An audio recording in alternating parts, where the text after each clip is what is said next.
Hi friends, இன்றைக்கி நம்ம கோவை சமையலில் பேல்பூரி ரெசிபி எப்படி பண்ணலாங்கிறத பார்க்கலாமாங்க. ஃபர்ஸ்ட் அதுக்கு ½ அன் ஹவர் முன்னாடி பச்சை பட்டாணி ஊற வச்சு எடுத்துக்கலாம். இப்போ ப்ரெஷர் குக்கரில் மாற்றிட்டு 2 கிளாஸ் தண்ணி ஆட் பண்ணிவிட்டு தேவையான அளவு உப்பு, மஞ்சத்தூள் சேர்த்து 6 விசில் விட்டு எடுத்துக்கலாம். இப்போது ஓப்பன் பண்ணி பாருங்கள், இந்த அளவுக்கு வெந்திருக்கணும். இப்போது அரைச்சிக்கலாம் மசாலா.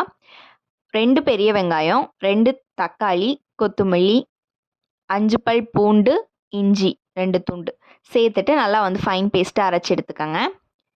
இப்போ பேனில் ஆயில் ஆட் பண்ணிவிட்டு மசாலாவெல்லாம் ஆட் பண்ணி மஞ்சத்தூள், மிளகாத்தூள், கொத்தமல்லி தூள் சேர்த்துட்டு தேவையான அளவு உப்பு சேர்த்து நல்லா கொதிக்க விடுங்க.